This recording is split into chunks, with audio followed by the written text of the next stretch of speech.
সম্মানিত হাজিরিন, আল্লাহর ঘরে মেহমান বৃন্দ, হেদায়েতের মালিক আল্লাহ রাব্বুল আলামিন।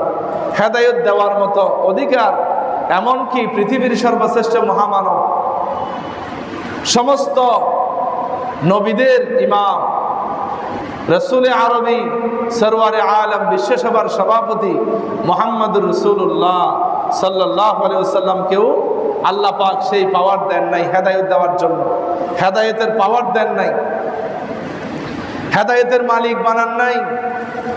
আল্লাহ বলেছেন, ইন্নাকা লা তাহদি মান আহবাবতা। হে নবী, আপনি আপনার চাচা আবু তালিব, যেই চাচা আপনার জন্য জীবনটা কুরবানি করেছেন, নিজের ছেলে হযরত আলীর চেয়ে আপনাকে বেশি মহব্বত করেছে, বুকের মধ্যে আগলে রেখেছে, আপনাকে শেল্টার দিয়েছে আরবের মুখে।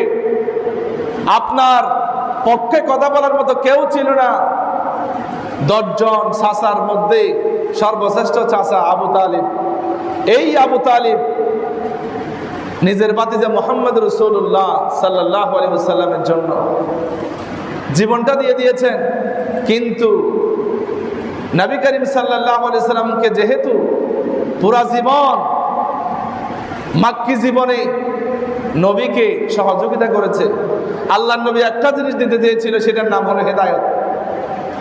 ও আমার চাচা, জীবনে আমার জন্য সব করেছ, কিন্তু আজকের এই দিনে যেহেতু সাকরাত শুরু হয়ে গেছে, মারদে মাউতে মুবতালা হয়ে গেছেন আপনি, কিছুক্ষণ পরে আপনি চলে যাবেন দুনিয়া থেকে। আপনি একটা জিনিস আমি আপনাকে দিতে চাই, হেদায়েত। আপনি কালিমা পড়ে মুসলমান হয়ে যান। চাচা আবু তালিব চিন্তা করলো, এখন যদি আমি কালিমা পড়ে মুসলমান হই, তাহলে আমার নেতারা, আমাদের লোকেরা বলবে যে মুহাম্মদের বয়ে কালিমা পড়ে মুসলমান হয়ে গেছে। সেই কথা চিন্তা করে তিনি রাসূলের কলিজার টুকরা চাচার মধ্যে কোনো সন্দেহ নাই, নবীজির চাচা হেদায়েতের মালিক হন নাই। অনেক চেষ্টা করেছেন নবীজি হেদায়েত দেওয়ার জন্য, অনেক অনুরোধ করেছে, ও আমার চাচা, শুধু উচ্চারণ করা লাগবে না, টুকটুটা উচ্চারণ করবেন, শুধু কানে যাতে আমি একটু করে শুনি, আর দুনিয়ার জমিনে কারো কানে শোনার দরকার নাই। আমি মুহাম্মদ রাসূলুল্লাহ সাল্লাল্লাহু আলাইহি ওয়াসাল্লাম শুনলে হয়ে যাবে। একটু করে আপনি শুধু কালিমাটা উচ্চারণ করবেন, আমার নাম নেওয়ার দরকার নাই, শুধু লা ইলাহা ইল্লাল্লাহ পড়বেন, অর্ধেক পড়বেন, আমি আপনার জন্য জান্নাতের গ্যারান্টি দেব, সুবহানাল্লাহ। কিন্তু সেই নবীর চাচা আবু তালিবের নসিবে, কপালের মধ্যে হেদায়েত হয় নাই। আহারে মুসলমান, আমরা বুঝি না, বোঝার চেষ্টা করি না, হয়তো বোঝার পরেও আমরা গাদ্দারি করি, গোলামি করি। নবীজির চাচা আবু তালিবের হেদায়েত নসিব হয় নাই। হযরতে লূত আলাইহিস সালাতু ওয়াস সালামের স্ত্রী, ওয়াকিলা দুখুলান নার মা'আদ দাখিলিন, কিয়ামতের দিন জাহান্নামে যাবে লূত আলাইহিস সালাতু ওয়াস সালামের স্ত্রী। হযরতে নূহ আলাইহিস সালাতু ওয়াস সালামের ছেলে কেনান, হযরতে নূহ আলাইহিস সালাতু ওয়াস সালামের ছেলে কেনান, আল্লাহ বললেন, ইন্নাহু লাইসা মিন আহলিক। ও আমার পয়গম্বর নূহ, হযরতে নূহ আলাইহিস সালাতু ওয়াস সালাম জাতিকে 950 বছর পর্যন্ত দাওয়াত দিয়েছেন, কিন্তু হেদায়েত নসিব হয় নাই। ছেলেকে হেদায়েত দেওয়ার চেষ্টা করেছিল হযরতে নূহ আলাইহিস সালাতু ওয়াস সালাম। আল্লাহ বললেন, নূহ, কেনান তো তোমার ছেলে নয়। শুধু জন্ম দিলে ছেলে হওয়া যায় না। ছেলে যদি অমানুষ হয়, ছেলে যদি গুন্ডা হয়, ছেলে যদি মাস্তান হয়, ছেলে যদি সন্ত্রাস হয়, আপনি যদি বলেন এটা আমার ছেলে সন্তান, তাহলে আল্লাহ বলবেন ইন্নাহু লাইসা মিন আহলিক। যেমন হযরতে নূহ আলাইহিস সালাতু ওয়াস সালামকে আল্লাহ বলেছেন, এদিকে হযরত নূহ বলতেছে ইন্না ইবনি আহলি, আয় আল্লাহ, কেনান তো আমার ছেলে। আল্লাহ বললেন ইন্নাহু লাইসা মিন আহলিক, কেনান তোমার ছেলে নয়। যদি কেনান তোমার ছেলে হতো, তাহলে সে কালিমা পড়ে মুসলমান হতো, তোমার উপর ঈমান আনতো। সুতরাং ইসলামী পরিবারের মধ্যে সন্তান নাস্তিক হয়, মুরতাদ হয়, জালিম হয়, সন্ত্রাস হয়, গুন্ডা হয়, মাস্তান হয়, সেই সন্তান যদি আপনি দাবি করেন, সেই সন্তান যদি আপনি সন্তান হিসেবে দুনিয়ার মধ্যে স্বীকৃতি দিতে পারেন, কিন্তু আল্লাহর লিস্টে, কুদরতের লিস্টে, আল্লাহর কাছে, রসুলের কাছে সে কোনোদিন আপনার সন্তান হতে পারে না। নাউযুবিল্লাহি মিন যালিক। এজন্য সম্মানিত হাজরিন, হেদায়েতের মালিক একজন, তিনি হলেন আমার আল্লাহ। নবীর স্ত্রী কাফের, নবীর ছেলে কাফের, নবীর চাচা কাফের, হেদায়েত নাই। সুতরাং হেদায়েত যার ভিতরে থাকবে, হেদায়েত যে পাবে, সে কিয়ামতের দিন সফল কাম হয়ে যাবে। কোটি কোটি টাকা না থাকুক, দুনিয়ার মধ্যে কিছু নাই, টাকার মধ্যে একটা ঘর নাই, রিক্সাওয়ালা, ঠেলা, কুলি, মজুর, সুইপার, ক্লিনার, ডোম, মেথর, সমাজের মধ্যে নিকৃষ্ট শ্রেণীর মানুষ হযরতে বেলালের মতো। হযরতে বেলাল মানুষটা ছিল কালা, বিশ্রী, কুশ্রী, টুটটা ছিল বুসা, এত বিশ্রী মানুষ, কিন্তু হযরতে বেলালের কণ্ঠ না শুনলে আল্লাহ পাক আরশ আসিম থেকে তার হাবিবকে জানিয়ে দিতেন, সেটার নাম হলো হযরতে বেলাল হাবশী। সুবহানাল্লাহ। আল্লাহ বলেছেন, ইন্না আকরামাকুম ইনদাল্লাহি আতকাকুম, ও আমার বান্দারা, তোমাদের মধ্যে সবচেয়ে বেশি, আকরামাকুম, তোমাদের মধ্যে অধিক সম্মানিত সেই ব্যক্তি যার মধ্যে আল্লাহর ভয় আছে, যার মধ্যে তাকওয়া আছে, সেই হলো পৃথিবীর মধ্যে সবচেয়ে সম্মানিত ব্যক্তি। সুবহানাল্লাহ, সুবহানাল্লাহ। এই জন্য নবী করিম সাল্লাল্লাহু আলাইহি ওয়াসাল্লাম বলতেন, আল্লাহুম্মা হশুনি ফি জুমরাতিল মাসাকিন, গরীব অসহায় ব্যক্তিদের মাঝে কিয়ামতের দিন আমাকে হাসর নসর করাইও। সুবহানাল্লাহ, সুবহানাল্লাহ। গরীবেরা, অসহায় লোকেরা, দুনিয়ার জমিনে যাদের টাকা নাই, পয়সা নাই, এই বান্দাগুলি জান্নাতে 500 বছর আগে, ধনী লোকের 500 বছর আগে জান্নাতে চলে যাবে। সুবহানাল্লাহ, সুবহানাল্লাহ।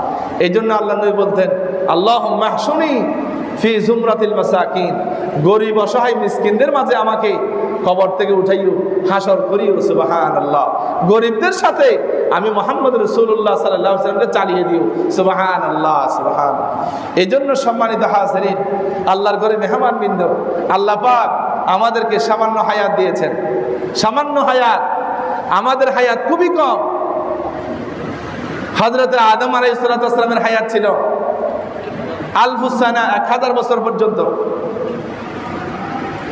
এরপরে আস্তে আস্তে ক্রমান্বয়ে আমাদের হায়াত একদম কমে যাচ্ছে। আমরা দিন দিন আমাদের জীবনটা সংকীর্ণ হয়ে যাচ্ছে। আমরা যখন মায়ের পেটের মধ্যে ছিলাম, তখন আমরা ছিলাম মাত্র 7 ইঞ্চি, এরপরে 10 ইঞ্চি, এরপরে 15 ইঞ্চি। ওখানে আমরা ছিলাম 9 মাস পর্যন্ত, 10 মাস পর্যন্ত ছিলাম।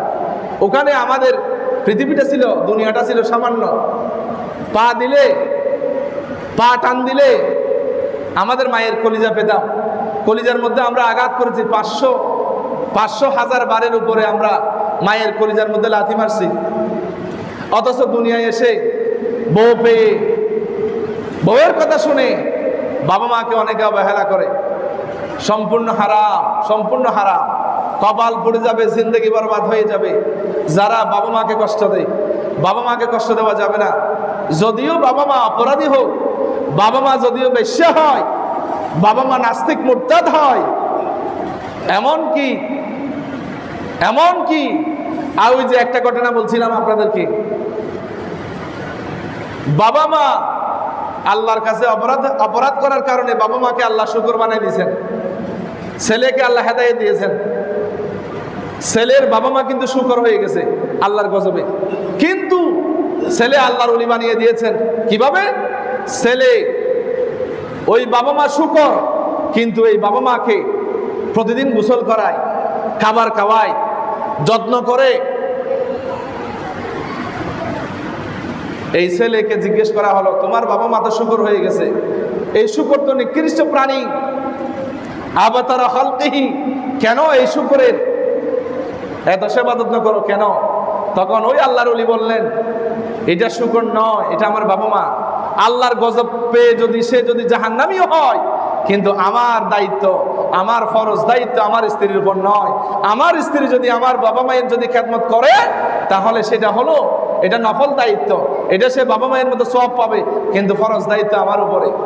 সুবহানাল্লাহ, সুবহানাল্লাহ। সুতরাং আমরা যখন মায়ের পেটে ছিলাম না, মায়ের পেটে আসার আগে আমার বাবা ছিল এক জায়গায়, আমার মা ছিল আরেক জায়গায়। আল্লাহ পাক আমার বাবা এবং মায়ের মধ্যে একটা বন্ধন তৈরি করলেন। একটা আকদের মাধ্যমে, আকদে নেখার মাধ্যমে একটা বন্ধন তৈরি করলেন। আজকে বিভিন্ন জায়গায় দেখা যায় আমাদেরকে আল্লাহ পাক কিছু মেয়ে দিয়েছে, তাই বলে আমরা বিভিন্ন জায়গায় আকদ অনুষ্ঠানের আমরা ব্যবস্থা করি। এমন জায়গায় আমাদের বলতে খুবই কষ্ট লাগে, এরপরও হক কথা বলতে হয়। বিভিন্ন জায়গায় আকদ পড়ায়, কিন্তু আকদের অনুষ্ঠান হয় না। কিন্তু বাবা মা এগুলা বুঝে না। আজকে আমার মেয়েটা আমি বিয়ে দিলাম, আমার মেয়ের আকদটা হচ্ছে কিনা, নামাজটা হচ্ছে কিনা, এইগুলার মধ্যে আমাদের এহসাস নাই, ফিলিংস নাই। খালি আমরা মানুষের গীবত করতে আসি, হক জিনিসটা আমরা এগুলা বুঝি না। এগুলা বললে কয় হুজুর খারাপ, হুজুরের পিছে বাস দাও। নাউযুবিল্লাহি মিন যালিক। বিভিন্ন জায়গায় নামাজ পড়ি, দেখা যায় নামাজ পাই না। আল্লাহু আকবার, আল্লাহু আকবার, আল্লাহু আকবার। তাদিল আরকান নাই, সুবহান রাব্বিল আযীম নাই, সুবহান রাব্বিল আলা নাই। এগুলা বলে ফিসাব, এগুলা বলে দুনিয়ার ফিসাব, এগুলা শয়তানের চেয়ে নিকৃষ্ট, এগুলা জানোয়ারের চেয়ে নিকৃষ্ট। এই সমস্ত এগুলার বিরুদ্ধে আমরা কথা বলি না। হুজুর কেন কথা বলবো যদি আমাদের দুনিয়ার মায়া মোহাব্বত, দুনিয়ার লোভ লালসা যদি আমার বিরুদ্ধে চড়াও হয়? তোমার বিরুদ্ধে চড়াও হওয়ার কারো কোনো ক্ষমতা নাই যদি আল্লাহর পক্ষ থেকে তোমার রিজিকে না থাকে।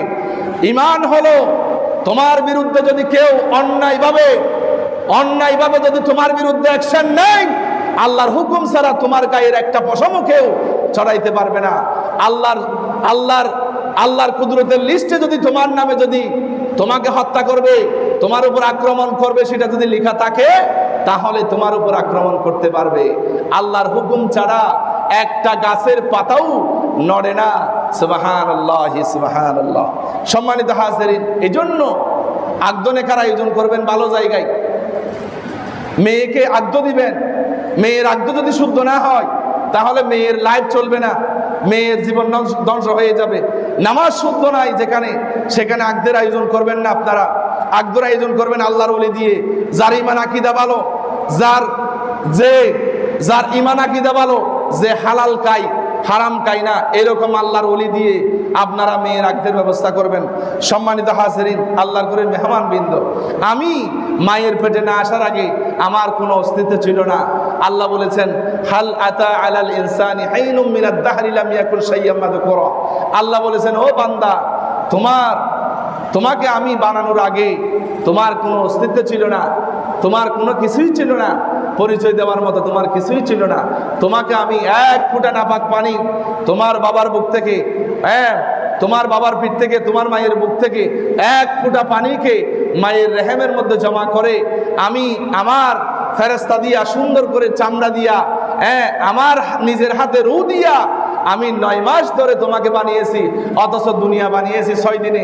একটা মুমিন মুসলমান বান্দাকে বানিয়েছি 9 মাস ধরে। এই গোটা দুনিয়ার চেয়ে একজন মানুষের মূল্য আল্লাহর কাছে সবচেয়ে বেশি। একজন মানুষকে কষ্ট দেওয়া যাবে না, একজন মানুষকে আঘাত করা যাবে না, একজন মানুষের উপর জুলুম করা যাবে না। যদি জুলুম করেন, যদি মানুষের হক মেরে খান, তাহলে কিয়ামতের ময়দানে আল্লাহর হক মাফ করবে, কোন বান্দার হক আল্লাহ মাফ করবেন না। সুবহানাল্লাহ, সুবহানাল্লাহ, নাউযুবিল্লাহি মিন যালিক। এজন্য মানুষের কল্যাণের জন্য, মানুষের ভালোর জন্য আমাদেরকে বানিয়েছেন। এই জন্য আল্লাহ পাক আমাকে এই মায়ের রেহেম থেকে দুনিয়ার বুকে পাঠিয়েছেন সামান্য ভিসার মেয়াদ দিয়ে। একামার মেয়াদ যেমন সৌদি আরবে প্রবাসে গেলে যেমন শেষ হয়ে যায়, আমাদের একামার মেয়াদও একদিন শেষ হয়ে যাবে। যখন শেষ হয়ে যাবে, চোখ দুটা বন্ধ হয়ে যাবে, শরীরের ভিতর থেকে রুটা বের হয়ে যাবে, আপনার পায়খানা পেশাবের রাস্তা লুজ হয়ে যাবে, ময়লা বের হবে, দুর্গন্ধ ছড়াবে, তাড়াতাড়ি আপনাকে দাফন দেওয়া হবে। সম্মানিত হাজিরিন, আল্লাহর ঘরে মেহমান বৃন্দ, এটাই হলো দুনিয়ার নিয়ম। তিলকাল আইয়ামু নুদাউলিহা বাইনান নাস, এটাই হলো দুনিয়ার নিয়ম। এটাই আল্লাহ বলেছেন, দিন রাতের পরিবর্তন ঘটাই আমি আল্লাহ মানুষের জন্য। এই দুনিয়াটা আল্লাহ বলেছেন একদিন এই দুনিয়া সংকীর্ণ হয়ে যাবে। আমরা দিন দিন খবরের পারে যাচ্ছি, কিন্তু আমাদের মধ্যে সেই অনুভূতি নাই। কেমনে দুনিয়ায় খাবো, কেমনে অ্যাকাউন্ট জমা করব, এই চিন্তা আমাদের। আপনারা বলেন, এই যে বন জঙ্গলের মধ্যে হাতি, বাঘ, ভাল্লুক, তিমি মাছ, বড় বড় প্রাণী আছে, এদের কোন ব্যাংকে অ্যাকাউন্ট আছে বলেন? আল্লাহ বলেছেন, পৃথিবীতে এমন কোনো প্রাণী নাই যাদের খাবারের বন্দোবস্ত আমি আল্লাহ করি না। সুবহানাল্লাহ। আল্লাহ রাব্বুল আলামিন বলেন, ওয়ামা মিন দাব্বাতিন ফিল আরদি ইল্লা আলাল্লাহি রিজকুহা। আল্লাহ বলেন, এই পৃথিবীতে যত বিচরণশীল প্রাণী তোমরা দেখতে পাও, এমনকি আকাশপথে উড্ডয়মান যত প্রাণী আছে, সমস্ত প্রাণীদের খাবারের বন্দোবস্ত আমি আল্লাহ করি। সুবহানাল্লাহ। যেমন দেখেন, আল্লাহ রাব্বুল আমিন আমাদের খাবারের চিন্তা, আমাদের পরিবারের চিন্তা, আমাদের কিন্তু সব চিন্তা দুনিয়ার, কিন্তু পরকালের চিন্তা নাই। আমরা যে কবরে যাব, আমাদের যে সবাই যে আমাদেরকে মাটি চাপা দিবে, হ্যাঁ, একেবারে কবরের উপরে পাকা করে দিবে যাতে আমি উঠতে না পারি, এইরকম যে ব্যবস্থা করবে, আমার আত্মীয় স্বজন যাদেরকে আমি লালন পালন করলাম তারা একদিন পর হয়ে যাবে, সেই কথা আমাদের মধ্যে অনুভূতি নাই। সম্মানিত হাজরিন, আল্লাহর ঘরের মেহমান বৃন্দ, আমাদের দুনিয়াবি সম্পদ, টাকা পয়সা, ব্যাংক ব্যালেন্স সব কিছু দিয়ে আমাদেরকে জান্নাত কামাই করতে হবে। জান্নাত কামাই করার জন্য আল্লাহ পাক এই দুনিয়ার জমিনে পাঠিয়েছেন। কেমনে জান্নাত পাবো সেই চিন্তা আমাদের মধ্যে নাই। কেমনে আমাদের শরীরে যদি আঘাত পাই, অসুস্থ হয়ে যায়, আমরা ডাক্তারের কাছে দৌড়াই, কোনোদিন আমরা ইমানের চিকিৎসা করি নাই। ভালো হুজুর কোথায় আছে, ভালো হুজুর কোথায় আছে, ভালো আলেম কোথায় আছে, আমরা একটু হুজুরের কাছে গিয়ে তওবা করব, একটু রূহটাকে তাজা করব, ইমানটাকে তাজা করব, এই চিন্তা আমাদের মধ্যে নাই। আমরা শুধু শরীরের চাহিদা পূরণ করি, কিন্তু শরীরের ভিতরে যে একটা দামি জিনিস আছে রূহ, এই রূহের খাবার কি, গেসা কি, কুরাক কি, এটা আমাদের মধ্যে চিন্তা নাই। নাউযুবিল্লাহি মিন যালিক। তারপরে যখন মারা যায় তখন মহাব্বত বেড়ে যায়। সম্মানিত হাজরিন, আল্লাহর ঘরে মেহমান বৃন্দ, একদিন আমরা আফসোস করব, একদিন আমরা আফসোস করব। আল্লাহ যখন বলবে কিয়ামতের ময়দানে, ও অপরাধী তোমরা আলাদা হয়ে যাও, আল্লাহ যখন বলবে আলাদা হয়ে যাও, সূরা রহমানের মধ্যে বলেছেন, ইউরাফুল মুজরিমুনা বিসীমাহুম ফায়ুখাযু বিন নাওয়াসি ওয়াল আকদাম। যারা অপরাধী এদেরকে চিনা যাবে। আল্লাহ বলবেন, ওয়ামতাজুল ইয়াওমা আইয়ুহাল মুজরিমুন, অপরাধীরা আলাদা হয়ে যাও।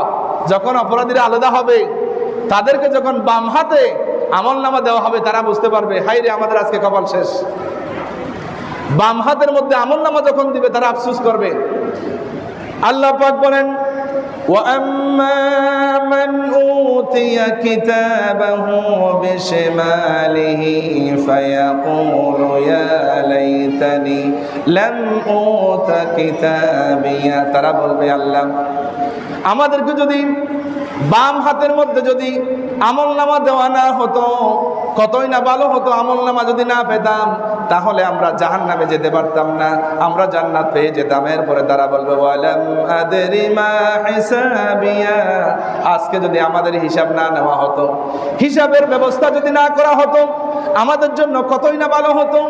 এরপরে তারা বলবেন, ইয়া লাইতাহা কানাতিল কাদিয়া, ইয়া লাইতাহা কানাতিল কাদিয়া। যদি দুনিয়ার মৃত্যুর সাথে সাথে যদি সব শেষ হয়ে যেত, আর যদি কিয়ামতের দিন বিচারের দিনের ব্যবস্থা করা না হতো, আমাদের জন্য কতই না ভালো হতো।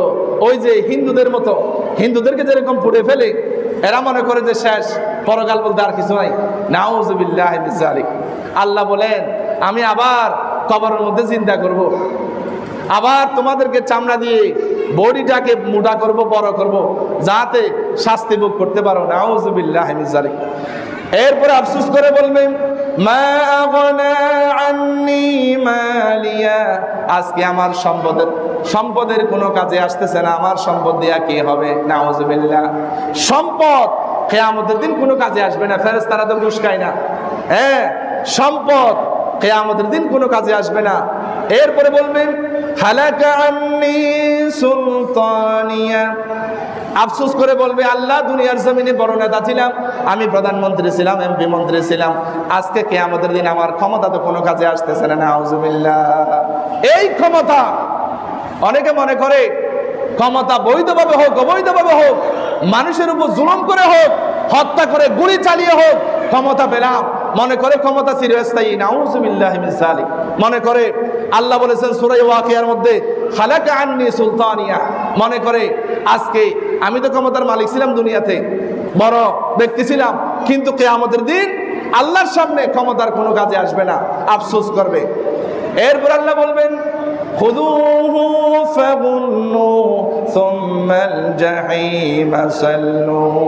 আল্লাহ বলবেন অপরাধীদেরকে ধরো, পাকড়াও করো, 70 হাত শিকল দিয়ে তাদেরকে বেড়াও করো। খুযূহু ফাগুল্লু সুম্মাল জাহিমা সাল্লু সুম্মা ফি সিলসিলাতিন যারউহা 70 যিরাআন ফাসলুকু। আল্লাহ বলবেন এই অপরাধীদেরকে 70 হাত লম্বা শিকল দিয়া তাদেরকে হ্যান্ডকাপ লাগাইয়া ইন্নাহু কানা লা ইউমিনু বিল্লাহিল আযীম। আল্লাহ বলেছেন তারা মহা পরাক্রমশালী আল্লাহর উপরে তারা ঈমান আনে নাই। নাউযুবিল্লাহ। এদের জন্য এরা অপরাধ কি করেছে? ওয়ালা ইয়াহুদ্দু আলা তুআমিল মিসকিন।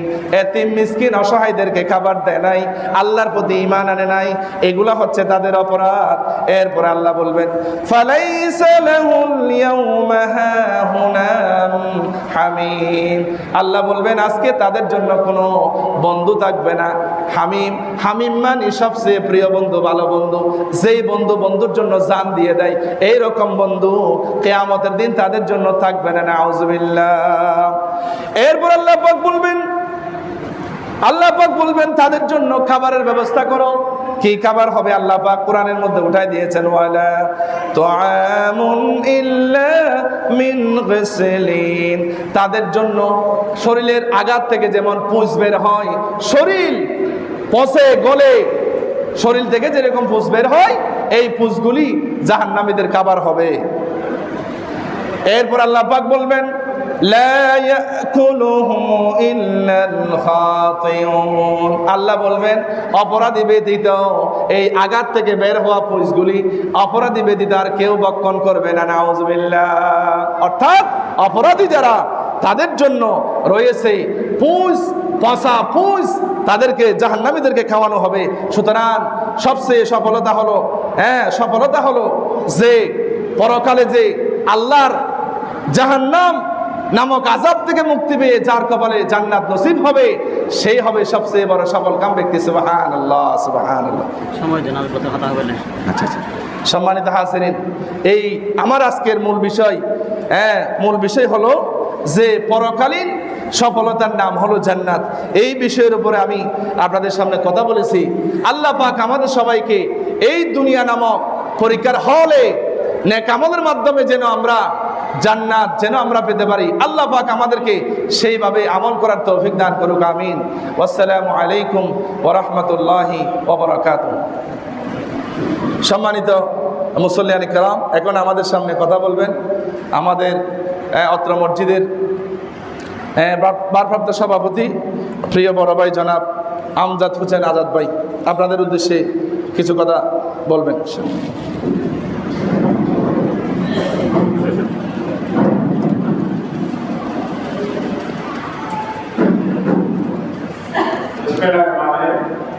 আসসালামু আলাইকুম ওয়া রাহমাতুল্লাহ। আমি ভারপ্রাপ্ত সভাপতি হলো, আমি আপনাদের সন্তান, আপনাদের ভাই। আমি দায়িত্ব নেওয়ার পর আপনাদের